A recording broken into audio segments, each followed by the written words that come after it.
Army of the Dead has come out on Netflix and proven to be a huge hit. Number one in over 80 countries around the world that has Netflix, and that's pretty much insane. Now, Zack Snyder directed this movie. He was the director of photography. He wrote this movie. He did everything with this movie. And Netflix seemed to be very much in confidence of this man. A 30-minute documentary is available on Netflix right now to see the making of Army of the Dead. I think there's going to be a number of episodes called Snyder School on YouTube, Netflix YouTube channel, which is awesome, how he shoots certain scenes, his thinking. So they're very much in the Zack Snyder game right now, and rightfully so, because the man creates huge hype, has a huge fan base, and we all love his content so much.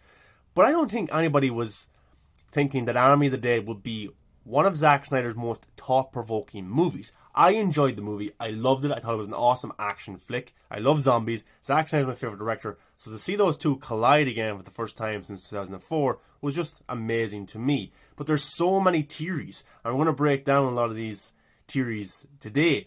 Theories about aliens, robots, zombies.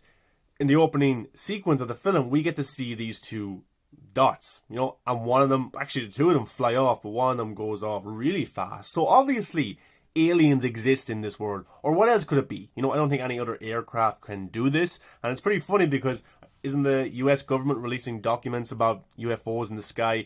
But this was insane right here, and we know that Area 51 is around here, so why are aliens so obsessed over Area 51? Why are they in this exact location? Pretty insane. Looks like they're keeping an eye on the crate that's being driven by the army crew that has zombies in it, of course. So I just thought this was amazing. I didn't catch it the first time I watched the movie, but it's pretty much insane. And nobody thought this movie would have all this kind of stuff in terms of maybe a time loop. Certain things like that is just insane. And to have so many theories and to talk to people online is so much fun. And the movie is still being talked about 5 days later. Prequel coming, animated series, probably a sequel. It's set up for a sequel, definitely. But Zeus here then, when he gets out of the crate, he looks over Vegas, and then the movie kind of kicks off from there, which was pretty awesome. And this kind of shot right here reminds me of Lex Luthor in Batman v Superman, where he's looking over Gotham, I think it is, when Batman and Superman are about to fight. So I thought that was a pretty cool kind of parallel there from Zack Snyder. But yeah, that's a nice shot as well. But so many theories, I don't know which theories are right. Zack Snyder has debunked a few. He's even agreed with a few of them as well. But it's hard to know. But I think the fun about this movie is that we all have an idea, or we all have a kind of a say on what this movie really was. Was it just a heist zombie movie? I don't think so. This crew was sent in to obtain $200 million in a safe, but that's not all. We know that the Martin character who was working for Bly Tanaka, that he went in there to get zombie blood or zombie head, because that's worth more than the actual safe, the money that's in the safe. And yeah, so he wanted Martin to get in safely and do the job. So that's why he kind of recruited this team, Lost Vengeance, who have been in this kind of Vegas zombie-infested city before and come away pretty well. They all for the most part survived it. But yeah, that's kind of what the end goal was. But there were so many kind of deja vu moments for some of these characters. There was some kind of moments like, oh, not bad for your first time. Things like that, makes you kind of think, was this all a time loop? Was this got to do with aliens? What exactly was this movie? Because I just don't think it was a zombie heist film. I think there's a lot more to this. And these characters, each and every one of them, were very interesting. Even when you see Lily the Coyote talk about them, like, these aren't what you think they are. Her expression changes, her face changes as well. Detour was a very interesting character. We're going to see a prequel with him. But I think Zack Snyder has very much kept us thinking. Now, Zeus is an interesting character because many people are thinking, okay, Van der Rohe was bitten, so he's going to be the next Zeus. I think Van der Rohe will be a next evolution of zombies. Van der Rohe is a very interesting character, and I think he knows more than he's letting on about zombies and about the world. He's a philosopher. He studied philosophy in college. He graduated. You can see that in the opening sequence where he's holding a picture of him and his family. Graduated in philosophy. So I think that's where he gets kind of those quotes, when he comes out and talks about time loops, the abyss, and certain aspects like that. And it's very much intertwined with his story in the film. And this shot right here was very interesting. Is it just an Easter egg? Or is Zack Snyder's Dawn of the Dead universe tied in with Army of the Dead? Because new information released about '04 zombie outbreak in Milwaukee. Dawn of the Dead, which came out in 2004, directed by Zack Snyder, the remake of George Romero's one, took place in Milwaukee. That's insane. So is it just a nice Easter egg from Zack Snyder, or is it actually tying in this world, or is it got to do with something like the time loop. Now, when Dave Bautista's character Scott and Chambers went to go visit Dieter, he said it's a doorway to another realm, my friends, talking about the safe. He's a safe cracker, of course, very obsessed with that kind of stuff. So it's a doorway to another realm, my friends. Why would he say that? Why would you talk about a safe like that? Is it just, is Zack Snyder just having some fun? But it just seems very deliberate to have a certain piece of dialogue like this in the movie, especially when this scene happens later on, when Dieter has to save Van der Rohe and he throws him into the safe and locks the door. Interesting, but also about this scene, that's very interesting, is when Zeus and Van der Rohe faced off to fight, it's like they had a history. It's like this isn't the first time that they've met. It's like, oh, okay, we're doing it again, let's go, and they fight. That's what it felt like to me. I don't know why the scene was depicted in that way, but I think it was actually telling us a lot more. I think Van der Rohe knows a lot more than he's letting on, big time. And then, as Dieter said, it's a realm to another world, a doorway to another world. Then Van der Rohe appears in another world, through the abyss. And he talks about the abyss later on in this scene, actually, as well, to the flight attendants.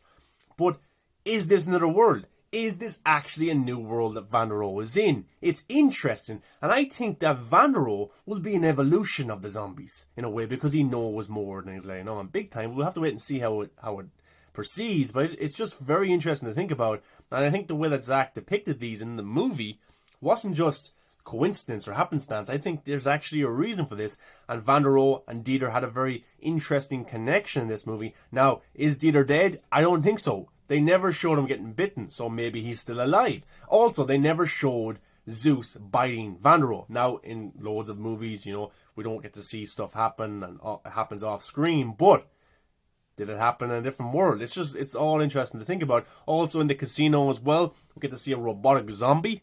What's this about? Is this the government?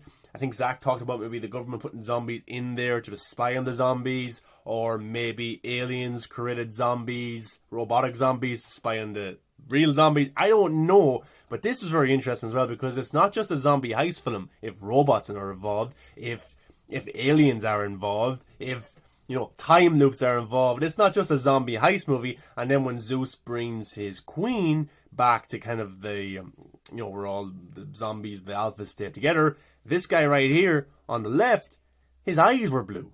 What's that about? Is he a robot? Is he a different kind of zombie? It's just, it's insane to see all this stuff happen in this zombie movie that Zack Snyder created. But there's so many questions, and there has to be sequels to answer these questions, or maybe the prequel will do it, maybe the animated series will do it, I don't know. But also, not just blue eyes, but a blue zombie baby. The baby glowed blue for a few seconds and then stopped. Now, okay, zombies can reproduce. That's interesting. But humans, they're basically humans as well. So humans can reproduce. So it's not that hard to see a zombie do it.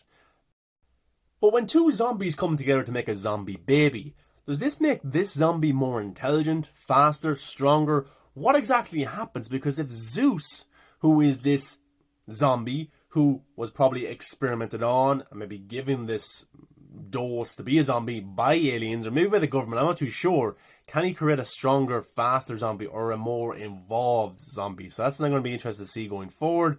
So I don't have any answers to these questions. It's just interesting to talk about them and give my perspective. Also, this right here, it could be us in another timeline, and we're caught in an infinite loop.